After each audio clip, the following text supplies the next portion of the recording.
Welcome to the Human Capital Innovations Podcast, your go-to source for personal, professional, and organizational growth and development. We hope you tune in often for all things people management, organizational development and change, organizational leadership, and social impact related. Maximize your personal and organizational potential with Human Capital Innovations Podcast.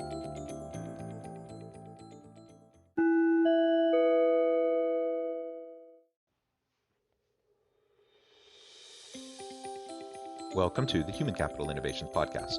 In this HCI podcast episode, I talk with Michele Molitor about overcoming imposter syndrome to rebuild trust in self and others.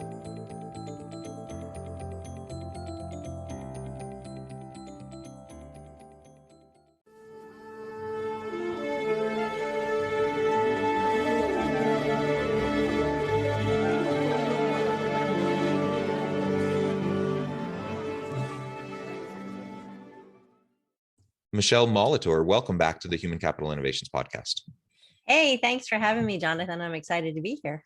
Yeah, it's great to have you back. We chatted, maybe 3-4 months ago, had a really great conversation. Today, we're going to extend that. We're going to continue our dialogue. And today, we're going to focus on imposter syndrome. We're going to talk about overcoming imposter syndrome. It's such a common thing. So many people really wrestle with it, and how to rebuild by overcoming imposter syndrome, how to rebuild our trust in self and in others, and how we can do that not only in our personal lives, but also within the workplace. Because I think so many people really do struggle with imposter syndrome, especially when you find yourself in a new role at work. You're in a new leadership capacity. You're taking on a new project, a new challenge that you've never done before. I think it's only natural that we question ourselves. And perhaps, to a certain extent, it's healthy because it's good to have some humility. It's good to recognize, we need to continually be learning, but that healthiness can quickly turn to unhealthy, kind of ruminations when we just get sucked into feeling like we're just an imposter and we can't do anything right, and we're just fooling everybody and we're not being authentic, and like all that stuff that starts to pile on all of a sudden, then that becomes very unhealthy. And so we definitely need to figure out how we're going to manage that. As we get started, I wanted to share Michele's bio with everybody. Michele Molitor is the founder and CEO of Nectar Consulting, Inc., and co-author of the best-selling book, Breakthrough Healing. She works with executives and entrepreneurs, bringing more than 25 years of expertise, intuitive insights, and strategic business savvy to their success. She is an expert at enhancing the capacity of leaders to build high-performing teams and exponentially increase bottom-line results. Michele's unique rapid rewiring approach is a culmination of years of study in the realms of emotional intelligence, neuroscience, organizational psychology, and rapid transformational therapy. She helps catalyze shifts in thinking and eliminate mental and emotional blocks to rapidly rewire your brain for greater confidence and success. A nationally recognized speaker, certified executive coach, rapid transformational therapy practitioner, consultant, trainer, and writer, Michele's passion for helping others amplify their natural talents and expand their leadership is conveyed through all aspects of her work and her writing. What an incredible background. You do such amazing work. It's great to have you back. Anything you would like to share with listeners as by way of your background before we launch into the conversation? Sure. Well, this whole topic of imposter syndrome is kind of near and dear to my heart, simply because it's something that I lived through. In my former career, I was a creative director in web development in high tech, and had been moved to San Francisco at the height of the dot-com boom back in 2000, dating myself a bit. But it was a great ride until there was a couple of folks that I hired on my team, two gentlemen who I hired for my team, who made it abundantly clear to me that they didn't really like working for a woman. And their comments, their actions, their behaviors all very quickly chipped away and eroded at my confidence and created a very large case of imposter syndrome. And oh my gosh, and who am I? I'm a fraud. I'm going to be found out. And ultimately, it led me to getting fired. And it was a super painful experience, Jonathan.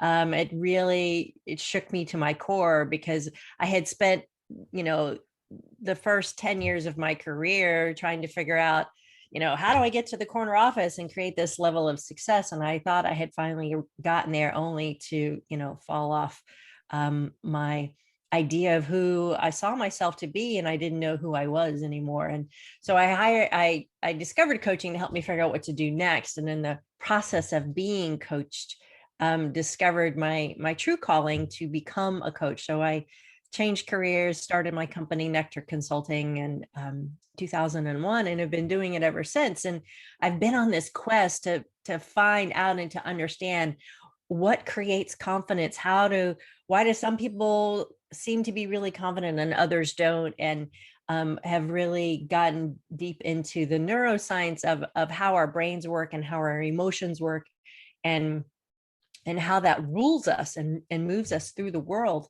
And so helping people reclaim their confidence, overcome this imposter syndrome, feeling like a fraud and who am I and I don't know what I'm supposed to be doing in this moment, is really a deep-seated passion of mine. And I really love the work that I get to do in the world, both with individuals and with organizations, to help them rebuild confidence and to take their lives and their success to whole new levels of joy and satisfaction. So it's a blessing to be able to do this work, and I'm excited to be here with you to talk more about it with your listeners. Yeah, yeah. Thank you so much. And I think we can relate. I think most listeners can relate to the whole imposter syndrome element, and we've all felt it. And I actually question anyone who's never felt imposter syndrome. I'm thinking maybe you're a little bit, maybe you need to do a little bit more self-reflection. Like I said, that to a certain level, it's healthy, to recognize that we're in over our heads a little bit, that we don't really know what we're doing, and that we need to continue to learn, to grow, to lean on the expertise of those around us. All of that is necessary and healthy. Where it becomes problematic is when we just where we just get overwhelmed by it, and where we just feel like we can't do anything, and we listen to the naysayers, or we allow the negative self-talk in our own brains to take over. And instead of allowing, this realization that we don't have it all figured out to push us towards continual growth, we allow it to, to just really pull us down. And so Right. that, of course, we don't want that to happen. And I think, like in academia, I'm a scholar practitioner. I'm a university professor and consultant. And in academia, it's super common. You hear about it all the time, especially, unfortunately, with women in academia or people of color in academia. I think they deal with it even more than a middle-aged white dude like me experiences it. But there's a really high level of expectation in terms of the research that we do, in terms of the expertise that we're supposed to have. And so it's a very common thing for people to feel like they suffer from imposter syndrome. Even though oftentimes, if I'm doing a particular study, or if I'm going to a conference to present on a particular study, I'm probably the one in the room with the most expertise on that specific niche thing that I'm talking about. That doesn't mean I know everything, but in that one specific area, I probably know as much as anyone else, or more than anyone else. And so it's okay to have the confidence. It's okay to recognize that, no, I do know what I'm talking about. We don't need to give into the negative voices in our head. So finding that balance, I think that's a hard thing for people to have some humility, some intellectual humility, but also have, enough confidence to be able to move forward and to not get stuck in place. I also think I contrast it with, on the one hand, you have like the insecurities that manifest through imposter syndrome. On the other hand, you have the insecurities that manifest through people beating their chest and like acting like a peacock, right? They're running around trying, like, all this faux confidence. They're trying to act like they know everything they're doing, and they're overcompensating for their insecurities. And so that's also unhealthy. So we're not proposing that I've never liked the term, for example, fake it till you make it. There's a certain level of truth to it. And as it relates to imposter syndrome, we all are building the plane while we're flying it. Nobody knows exactly what they're doing. Exactly. But we want to strive for some authenticity, and we don't need to pretend like we know everything, and we don't need to put down or belittle other people to try to make ourselves look better or to feel better. That's just a flip side of the insecurity coin, and we don't want to go there either. And unfortunately, that's just human nature, right? But I think the key word there, Jonathan, is often being authentic, right? Authentically being yourself and bringing the knowledge that you have to the table, and sharing that with others, and knowing that we don't know what we don't know about the things we don't know about. Right, there's this little tiny sliver, of what we know, and then there's a much bigger sliver of what we know that we don't know, and then the whole rest of the pie is, I have no idea, that I don't even know what that is, right? So um when you can stand in that perspective, it's much easier, I think, to be humble. The challenge is the programming that we're raised with, right? um it's the environment that we grow up in, good, bad, or ugly, right? And I work with people with all sorts of levels of trauma, but it's that soup that we swim in as a child that informs us how we have to move through the world to be safe, right? You have to be perfect. You have to have all your T's crossed and your I's dotted, because if you're not, you're bad or wrong, or you won't be loved or whatever. And it's those very fundamental needs that we all want. You know, you look to Maslow's hierarchy of needs. We all do need those things. And if your love is conditional as a child based on your performance, then it creates a whole host of coping mechanisms, right? That moves you through the world. And at the same time, it also helps you become the strong, resilient person that you are. And you have to start to look at the shadow side of that to see what parts of that are not serving me. Am I overworking? Am I being a workaholic? Am I being a perfectionist? That is actually getting in the way of someone's happiness and fulfillment and well-being. And so it is a fine line and a balance. I'll admit it, I'm a recovering workaholic, and recognizing that my need for perfectionism and working all the time was a way to avoid feeling the things that I didn't want to feel. Feeling inadequate, feeling not enough, feeling like you didn't have it all together, feeling like a fraud. And so if I just kept moving, right, I used to lovingly refer to myself as a whirling dervish, because I was always spinning plates and spinning tops, thinking, well, if I just acted busy enough, right, then I would be enough. And then I would be able to prove myself to those that I thought I had to prove myself to, that I was good enough, right? And what I found through my years of study is that being enough comes from the inside, not from the outside.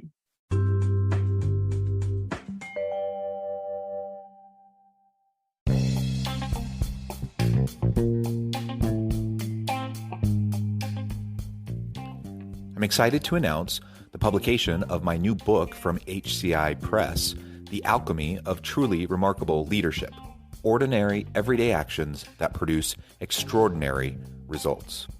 Consider how the nature of work has shifted over the past 50 years.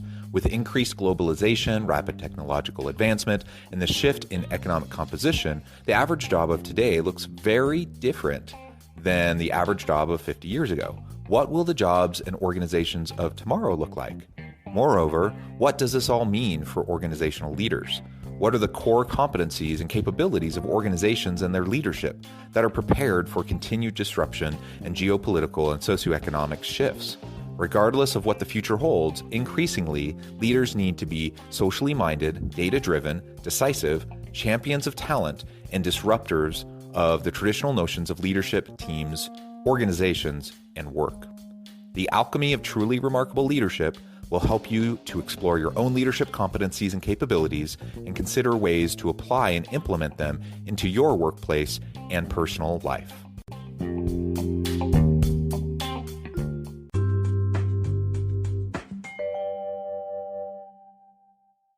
Yeah, I really love that. And that's an important point. Like, our innate value is not determined on the external environment. It's not determined by others around us. And we don't need to qualify for anyone's love and acceptance. People are people. And so sometimes people make their love and acceptance of you conditional on certain things. That's their issue, though. That's not your issue.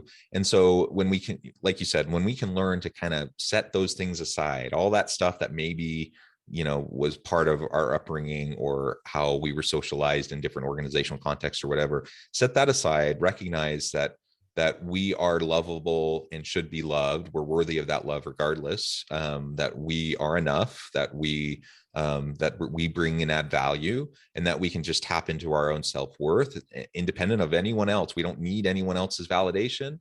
When we can do that, then we unleash ourselves to be able to just be authentic and to just be able to do the work that we're meant to do. And that doesn't mean of course, we're not going to be perfect. We're going to make mistakes. We're going to fall flat on our face from time to time. And sometimes, we may even be quote unquote found out as not like knowing what we're doing. But you know what? No, everyone else is doing the same thing. Like nobody knows exactly what they're doing. Everyone's trying to figure it out as they go. And so we just learn to accept that and acknowledge it.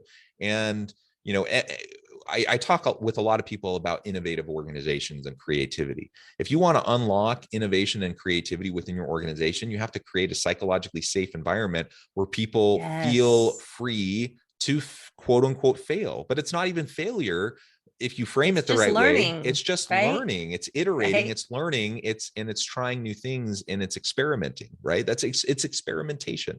And so when we can just recognize that's what we're all doing all the time, and just recognize the need for, a continual growth and abundance mindset that we're going to continue to grow into ourselves, then it takes away a lot of those insecurities that, I think most of us have. It's a human thing to have those insecurities. So Michele, what do we start to do to unlock that? Like, how do we start to overcome the imposter syndrome? Because imposter syndrome really can be, it really can suck the soul out of a person. It can suck the soul out of a team. And it can really degrade trust, and the ability to rely on other people and for them to be willing to rely on you. So how do we start to overcome that and rebuild the trust with ourselves and with the people around us? Yeah, that's a great question. And it's so important in an organization, right? In order for everybody to be rowing in the same direction, you have to trust that the guy next to you is going to be able to keep up and is going to be able to meet you, right? In different ways, shapes, and forms.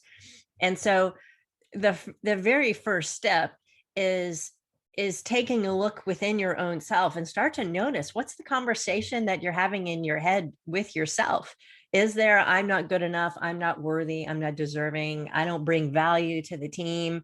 Is there any of those kinds of limiting beliefs happening within you?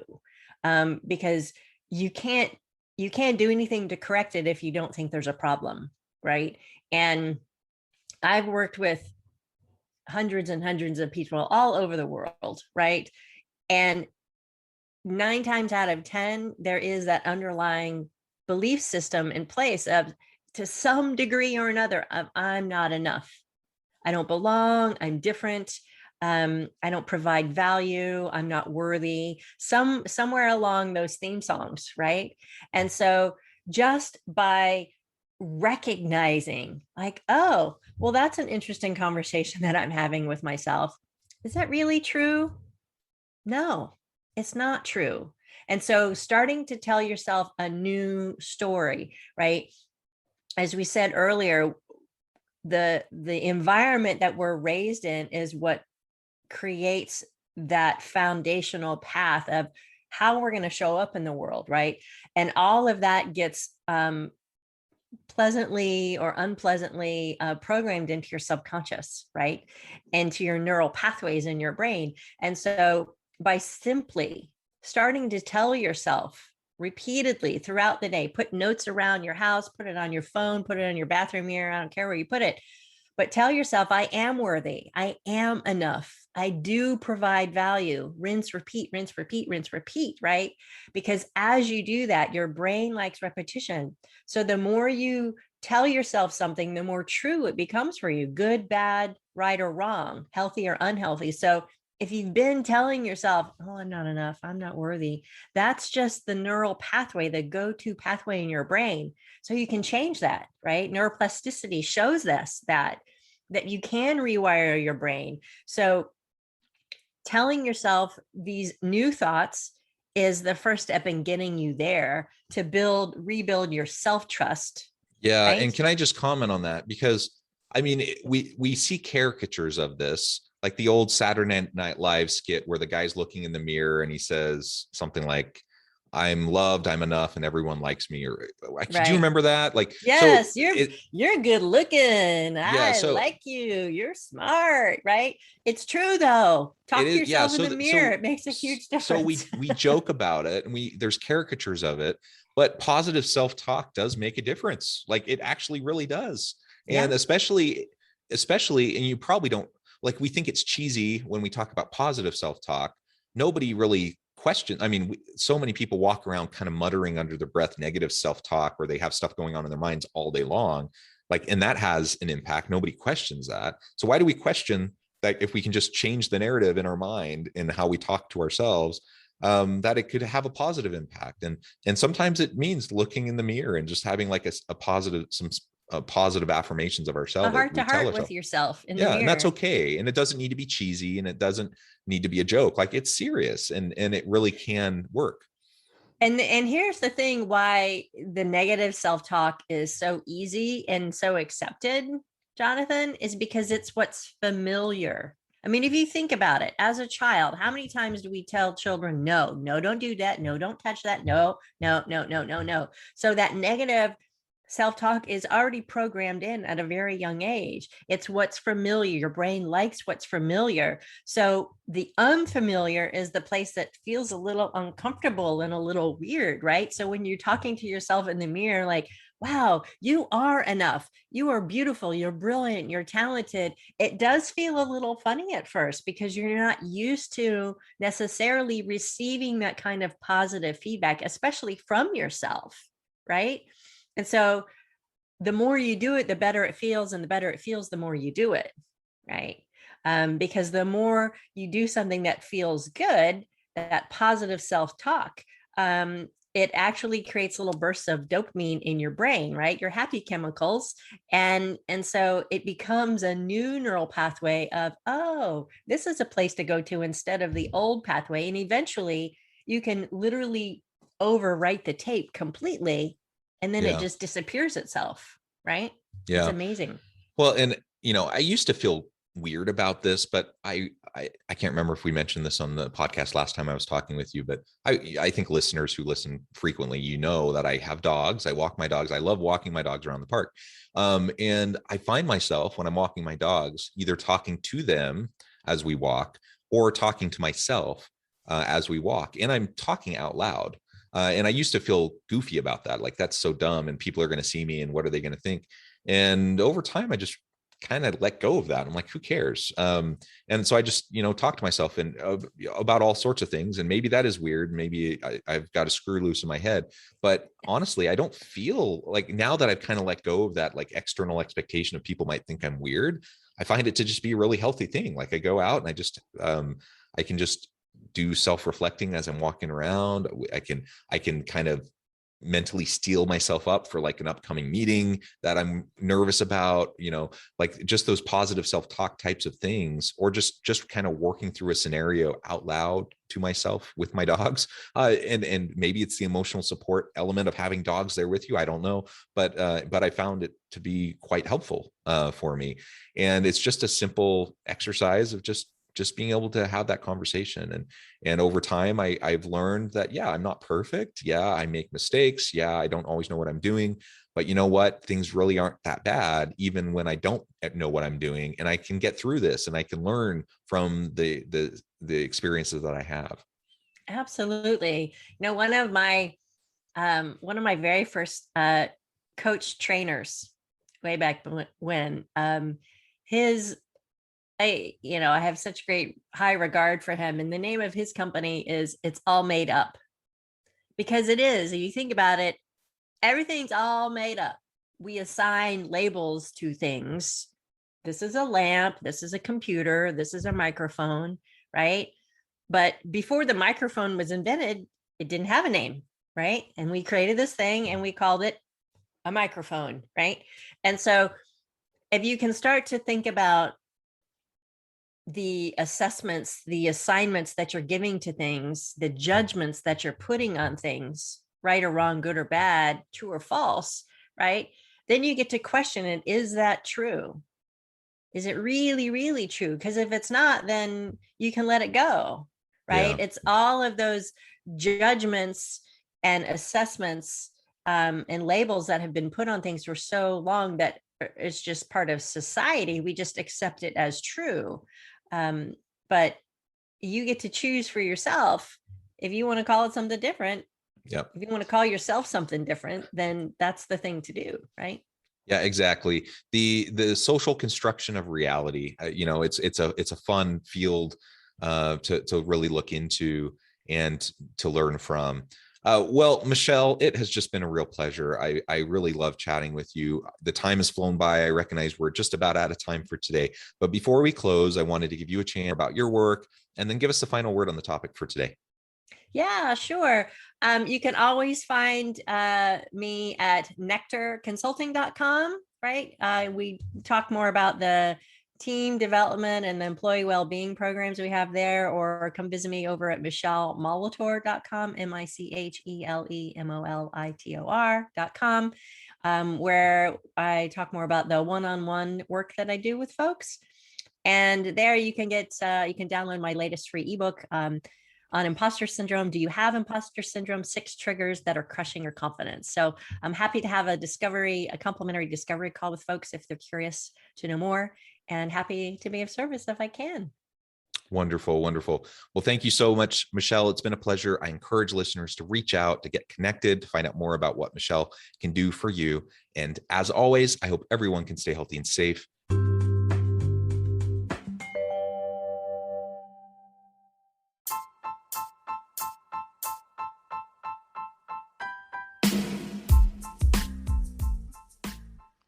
We are excited about the launch of HCI's new magazine, Human Capital Leadership.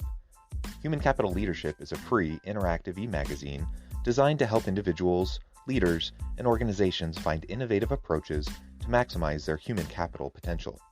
We will be publishing issues quarterly in August, November, February, and May. Check out the first issue and let us know what you think.